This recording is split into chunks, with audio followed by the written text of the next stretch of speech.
Oh, what are you up to, Ella? Well, Rory, I am just doing a little salt bath for my feet. What is it in aid of? Well, I am doing the best detox in the world. Wow. Yes, I'm doing an Ayurvedic diet and it's amazing. Massive love for Ayurveda coming into my life. Great. So it's part of a detox. It is, yeah. Although it feels like it's different to any detox I've ever done before. It feels like it's like this regime of whole life that I'm following, and it just feels, yeah, it feels actually weirdly a lot easier, even though it's much stricter. It feels a lot easier than many of the detoxes I've done in my life, and I've done many, tried many things. Great. So has it got herbs and Yep. salt, you say? That's right, and a little bit of lavender as well. Lovely. So for this process, as far as I'm aware, salt is great for the nervous system because it has lots of magnesium in it, and magnesium is a salt. Awesome. Magnesium, potassium, calcium, and sodium are the four major salts that the body needs in order for bodily functions to occur. Awesome. And magnesium is one of those ones that helps nerves and muscles switch off. Which weirdly, since doing these detoxes, since doing these foot baths, I'm more flexible. My yoga in the morning, I'm loving it because suddenly I'm taking my feet up here and out here and up here and then holding and pointing, and I'm like, they've never been this high before, so I wonder if there's a connection. That sounds like there might be. But it's hard to say for sure, but that does sound like that might be a reason why. Great. And get the feet back in there. Enjoy that. I'd love to have a go at that. Maybe we'll do our first tiny treat. Tiny treat. So we are back. We are Tiny Talks. I'm Ella. I'm a coach, I'm a yoga teacher, and I'm a dance artist. Who are you? I'm Rory Lemonade, I go by, and I'm an osteopath and a phase coach. And we would like to wish you a happy 2021, because this is the first time we've seen you since 2020, the olden days. We are back with Tiny Talks, but a whole new format, right? Yes. Coming out weekly. We're going to alternate between our Tiny Talk and our Tiny Treat, which is the demo part of the Tiny Talk. So it comes as a double series every week. Tiny, every 2 weeks. but full of goodness. Yeah. So, yeah, I love the idea of a detox. I might as well talk about it whilst we're here. Might as well. So what is a Maybe detox? that's the theme of our week. So, detoxing. A lot of people know it to do with some kind of cleanse in the body, for the body, and I put that down to helping increase liver function. So when we are focusing on detoxing, we want to remove toxins in order to boost liver function or to help the liver along. So that helps the body in the healing processes. But also a detox could also be about the mind and willpower as well, just to set yourself a goal, to set yourself something rather than just saying I should be doing more of this, I should be doing more of that. It's much easier and better to go, I'll just do this for a week, or if I've never done it before, try it for a day. And then set yourself. How long was your one? Mine is 21 days. And I'm feeling good. I'm actually on day 15. And I promise you, it's getting easier every day. It's getting easier and easier and easier. So yeah, it's interesting what you're saying about willpower. And I think, so I've done like so many diets, so many detoxes, liver cleanse, which was great, candida diet, mad bile tree syrup. I think I said that slightly wrong. I will correct that in the notes. And all of them, I felt like there's just been a difference with this, and I think there's something about, because it's so specific from morning till night. I have things that I need to be doing, teas that I'm preparing before I eat, and it's almost like that level of willpower has actually made it easier somehow. Does that make sense? Can you explain that in any of your Rory facts? Well, as far as specificity goes, I guess that really helps to stay focused, because you just got to follow it. You don't have time to think or debate about it, I suppose, as well. But maybe lockdown helps. yeah, there's that too.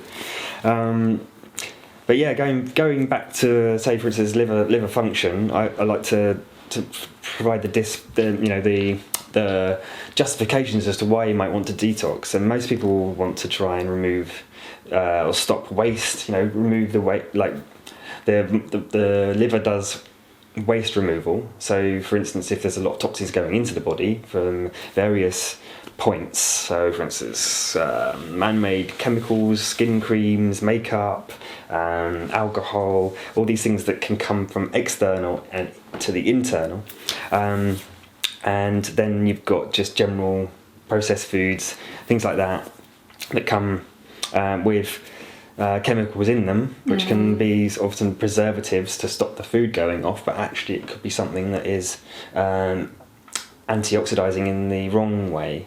Whereas, so not great for the body. Yes, it's basically raw fruits and vegetables. What is hydration? Our tiny talk from last year that went into the bioelectricity of nutrition, and so that provides us with antioxidants. But some of these antioxidants are sort of trying to fix the food, and then that can be toxins for the body.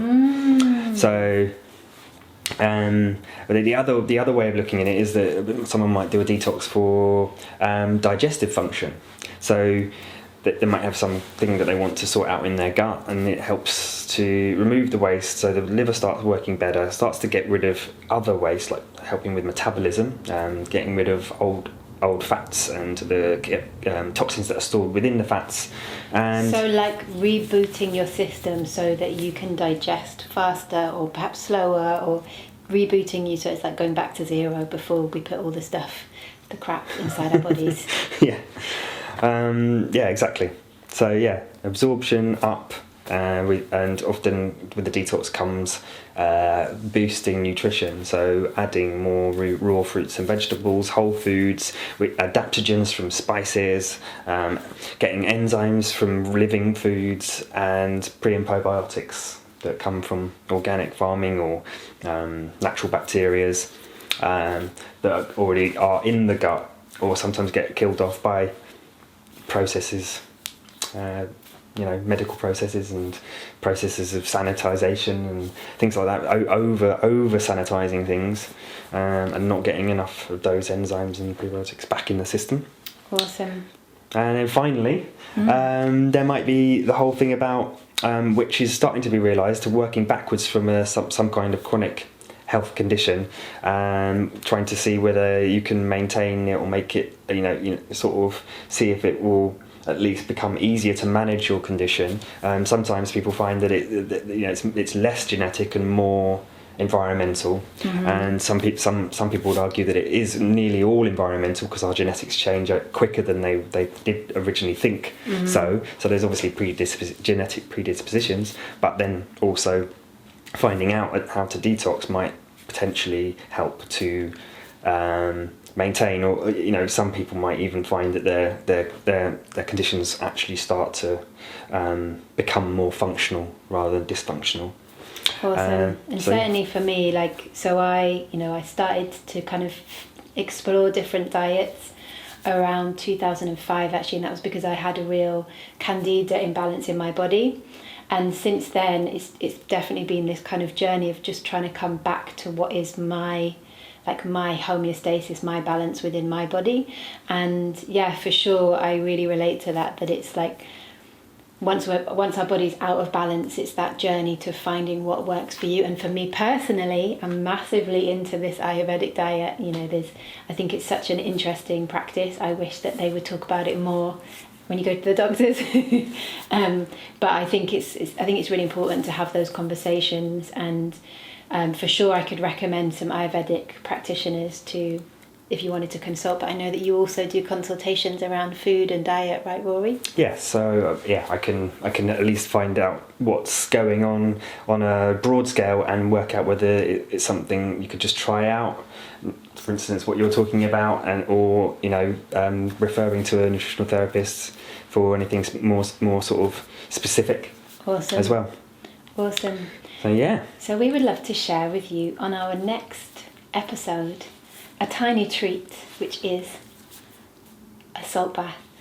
So we're going to invite you to bring a few ingredients, to bring some rosemary, to bring some salt, to bring some beautiful oils, and then some hot water.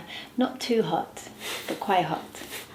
And we will be sharing this tiny treat with you. Thank you, Rory. It's been a pleasure. Would I also be right in saying that it's a salt that's high in magnesium would be useful, like Epsom salts or even some kind of sea salt, rather than just table salt? Yes, definitely. Big chunky salt is what I'm using. If you have Epsom salt, I'm very jealous. Otherwise, big chunky salt, bring it on. We'll see you next week. We love you. Brilliant, nice one. Let's make it better. Let's make it better.